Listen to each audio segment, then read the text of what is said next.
Ikot Ekpene, first local government council in Nigeria and British West Africa. 75 years of outstanding local council governance and still counting. Famously known as the Rafia City, Ikot Ekpene is a historic town in Akwa Ibom State, Nigeria.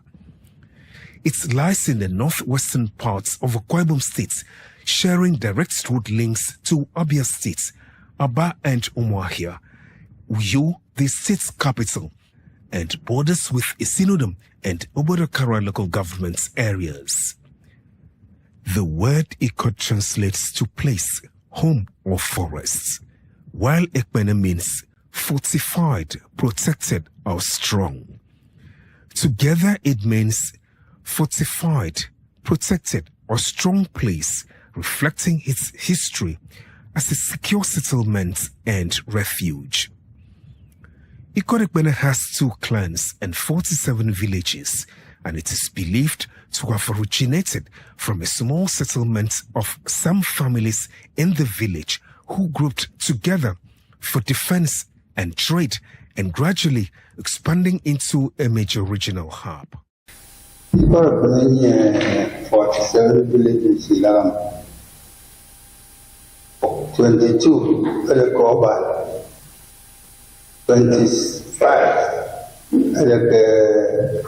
Amaya, 2 clans, Ikot Sikuri, Ikot Amaya, and Oban.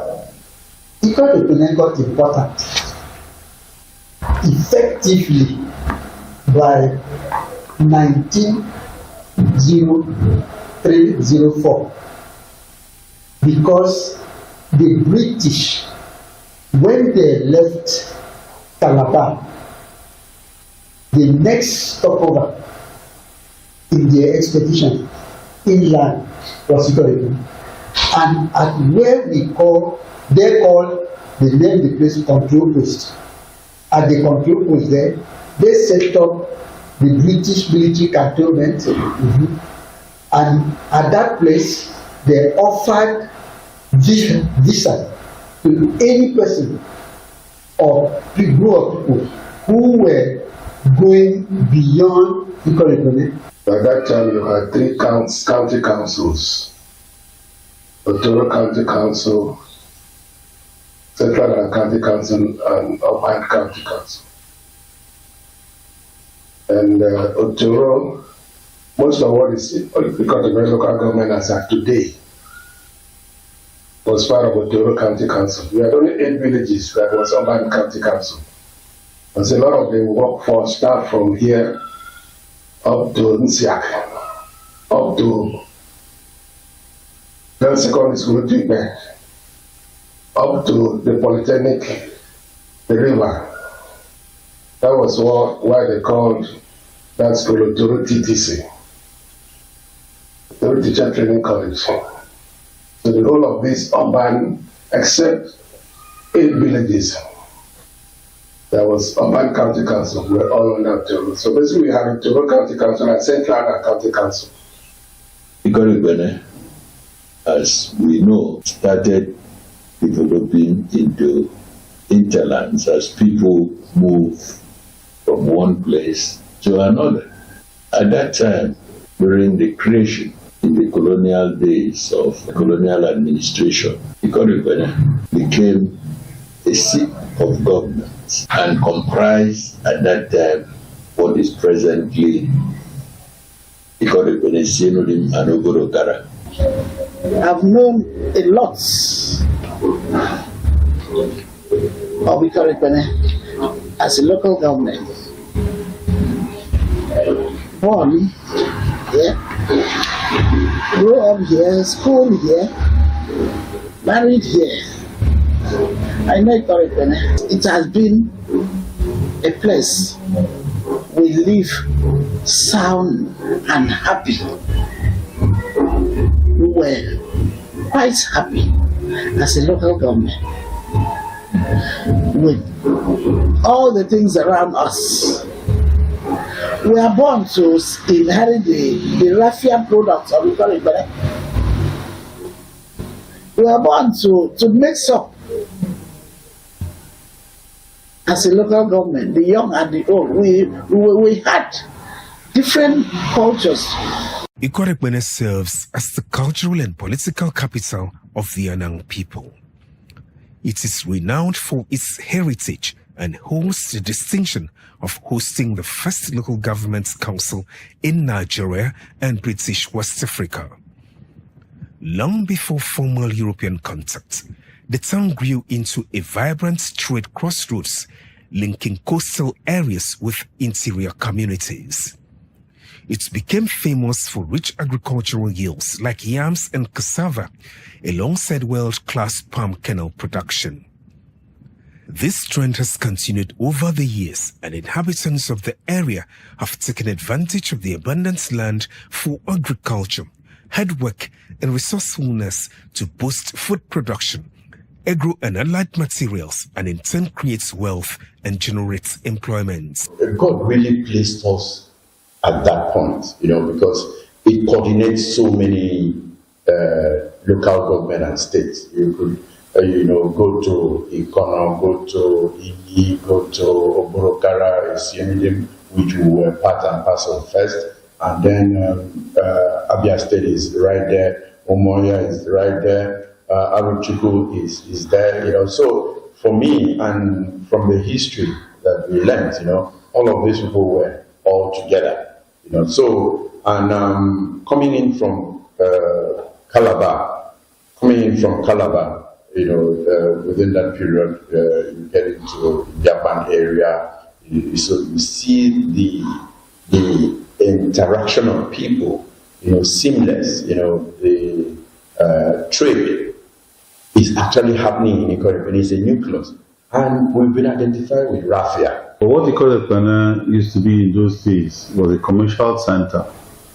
If you look at the markets that we have and how it's being called, one of them is called Uruambaka.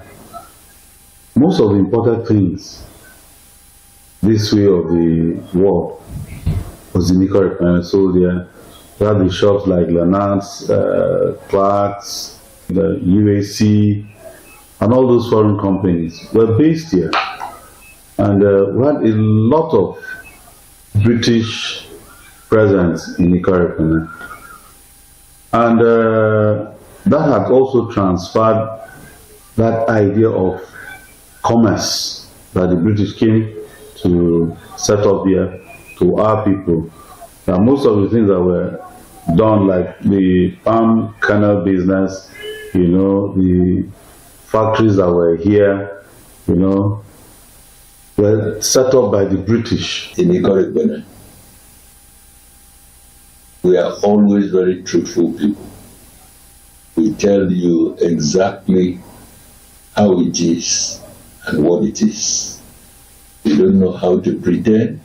We don't know how to lie. So if an Ikot Ekpene man tells you something, you can take it to the bank. So the people found us very straightforward and honest in transactions, and that's why they settled here, the colonial masters. Even Clark, the one-time Prime Minister of the United Kingdom, was worked here in Ikot Ekpene. Ikot Ekpene has always been attractive to people within the micro, small scale, medium, because I think we are a welcoming people. Because here you find almost all I would say native groups, ethnic groups in Ikot Ekpene. You find large number of Igbos, you find large number of Indians, you find now large number of other people adjacent here, and we live peacefully. In terms of commerce and craftsmanship, Ikot Ekpene is known globally as the raffia capital of the world and is associated with rich production of raffia crafts, cane furniture, raffia fibers, and intricate basket weaving. It is also celebrated for exceptional wood sculptures, decorative home items, woven chairs and tables, traditional music, and colorful masquerades.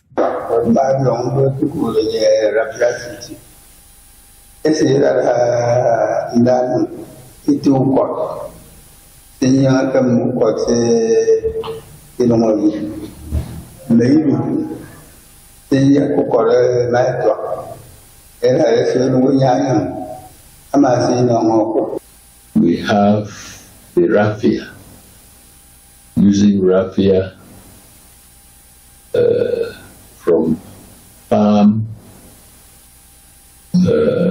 raffia palm, to create so many things, raffia products, starting from shoes to lawyer's wheat, to waistcoats, to cap, to shoes, to table mats, name it.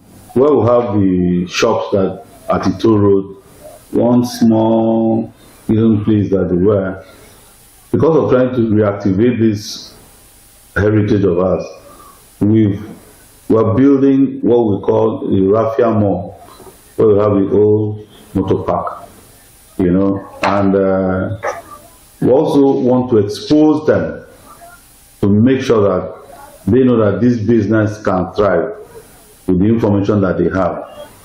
And also, we've made it mandatory for the secondary schools in Ikot Ekpene to take this arts as a subject. Last May this year, we had a competition where we brought in 5 schools. We brought in the locals who know how to do this craft to teach these students. And at the end of the day, there was a competition amongst them. And these students produced things that were sold. That is our shock, that all the things that they did, it was sold off at the stadium. Because of what the world is a global place today, we on our web page had posted what raffia things we had here. We had 2 Italians that are here looking for our raffia, and they are interested in our raffia products, but they want the quantity. And we also are trying to, before the end of this month, we want to do the planting of the raffia palm, to have a 2-hectare palm that we're going to plant so that we get this raw material from them. Many of these products are even exported to different parts of the world, and people treasure it. They use it as artifacts.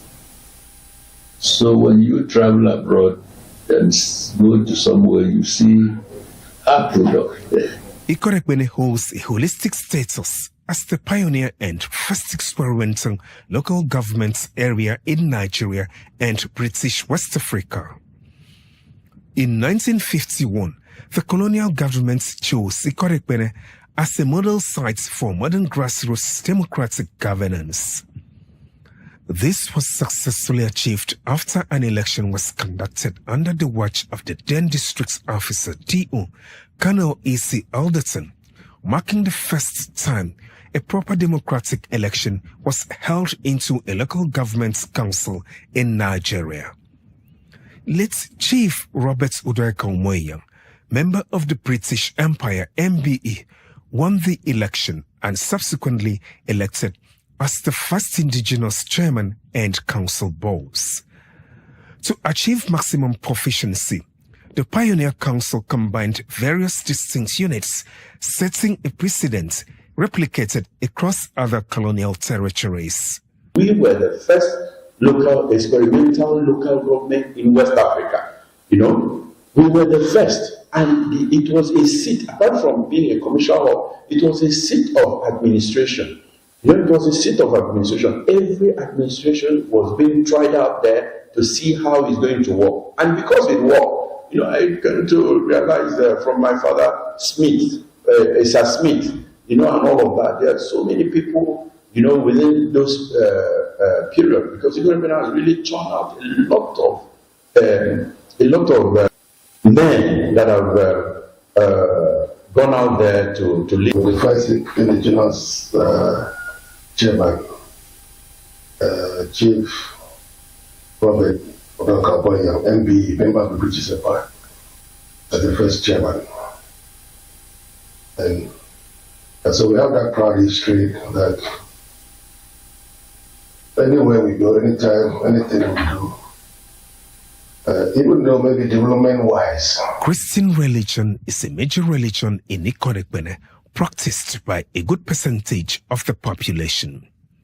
The area features a rich history of early European missionary work, starting around 1914, and hosts to prominent denominations like the Catholic Church, including the Diocese of Ikot Ekpene, centered at St. Anne's Cathedral, Ifro. There are other major denominations, including the Protestant traditions, evangelical and Pentecostal congregations. The early missionaries came in about 1880s. 1840 something, the Catholic Church came in and settled at Ifo. That was the first port of call, where you have the Sacred Heart, Ifo now.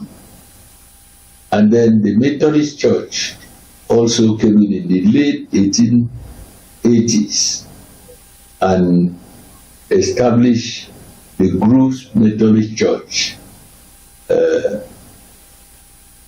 Then other churches came in and changed the culture, the religion of our people. When the Catholic and the Methodists did not allow our people to marry many more wives, so they now established the African Church, and from there they could marry more wives. The Catholic set up kindergarten, set up primary school there, and the Catholic primary school. My mother was one of those who attended the Catholic primary school there. And not only having the school there, primary schools at that time were boarding, they had boarding facilities so that they could control the little ones. Every community has an organized system that provides eternal codes and mores where people are governed, and Ikot Ekpene is not an exception. Ikot Ekpene local government has a high-structured local leadership systems led by elders and traditional rulers who preserve law, customs, and community values. Therefore, it is not surprising that on Saturday, August 28, 2026, all sons, daughters, friends, in-laws, well-wishers, and the entire Nang nation will gather at Ikot Ekpene Township Stadium to celebrate the coronation of their paramount ruler, His Royal Majesty Akuku Okonodonkud, to further amplify the ideals and institutions of the Anang nation.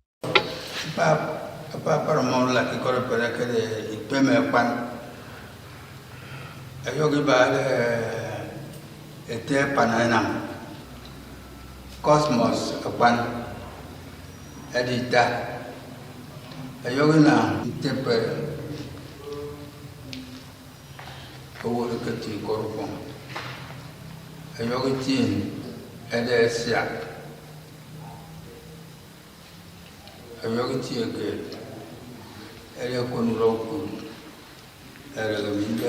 It's falling in place when Ikot Ekpene is turning 75 years. So you could imagine at 75, if we don't have an ordained leader, an ordained paramount ruler, an ordained traditional chairman of council, so this wouldn't have been good enough. So that's why I started by thanking His Excellency for actually, as a pastor, knowing that the traditional institution has to be put in place, So this is very significant to us, and I must thank you.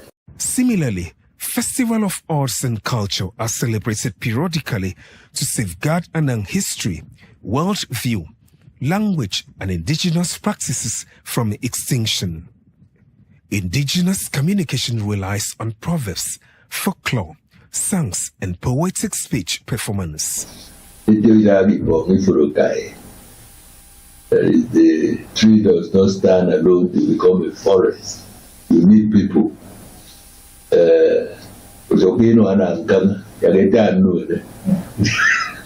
That is, instead of not giving somebody anything at all, give him something, no matter how small.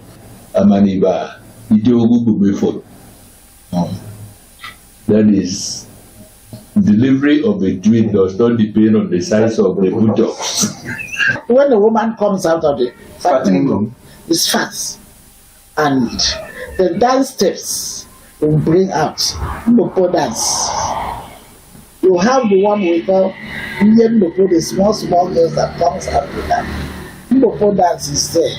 We have ASEAN Umoipa for the smaller girls, which I used to in my days carry the head. We have the one we call ASEAN Akanawa for the aged. They have the steps. You don't dance anyhow. But the ASEAN Umoipa, you see them being very smart. Traditional marriage in Ikot Ekpene is more than a mere union. It is a vibrant cultural festival uniting two families, not just two individuals, and it features sequential rites achieved through key stages. Then, when a girl child is born, if my family like that family, they will even go in and book, kind of, what we say we drop a condo. We put it and said, okay, when that child is born, I'll come. First, you have to, we call it the You have to go and know the house first, just a bottle of drink and the crate of mineral, just to know the house, and then know where your wife is coming from, and know the parents, and then after that, then you now go for what we call consultation, to ask them whether they will actually give you their daughter. And when you now do the presentation, that one is a little bit elaborate because a few more people invited, mostly family members and very close friends, and then you do your presentation, they assess the man, and then after that, then if you are now accepted by the family, they now give you a marriage list. A marriage list is always very moderate. Akwa Ibom State is well known for its exquisite culinary arts and hospitality, and Ikot Ekpene is famous in this as well. The major delicacies that you find around Pang, people make a Pang from cocoyam and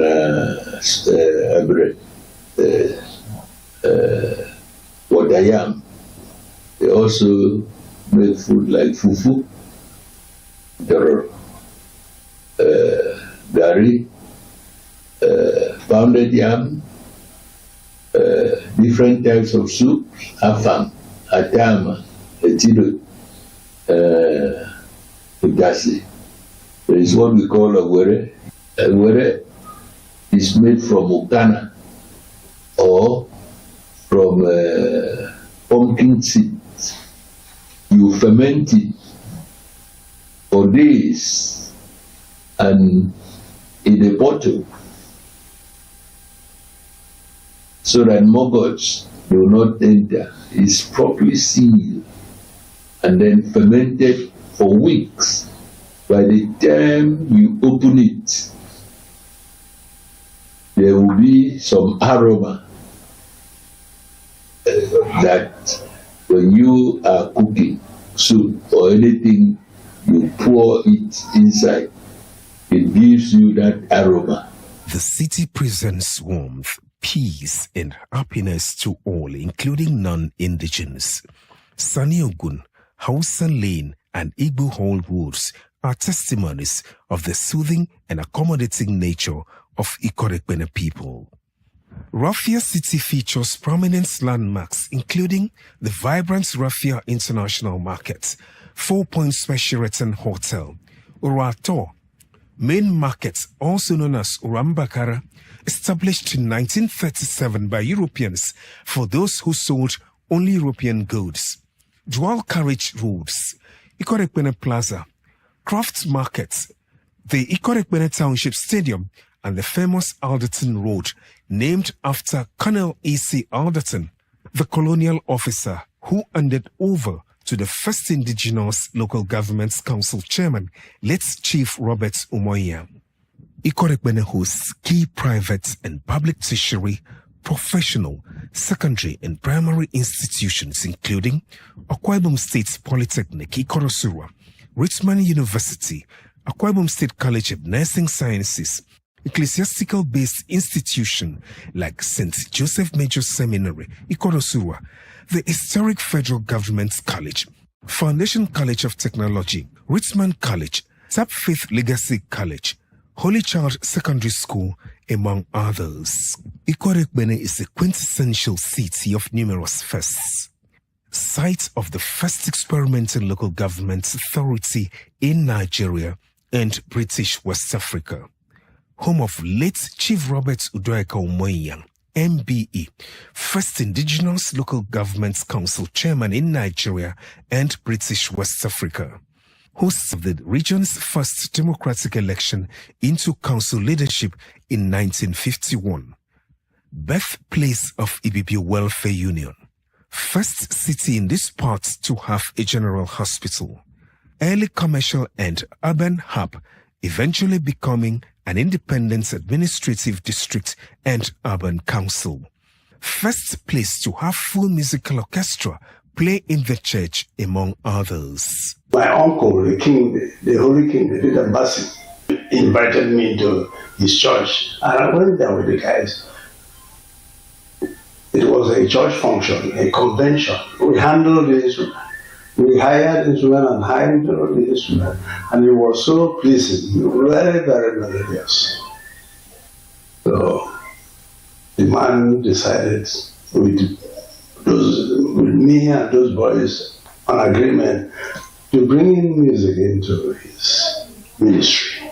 Ikot Ekpene, also known as the Rafia City, is a hidden gem in Akwa Ibom State, where history, craftsmanship, culture, tourism, and hospitality converge beautifully. Come, live, explore, invest, and reap bountifully.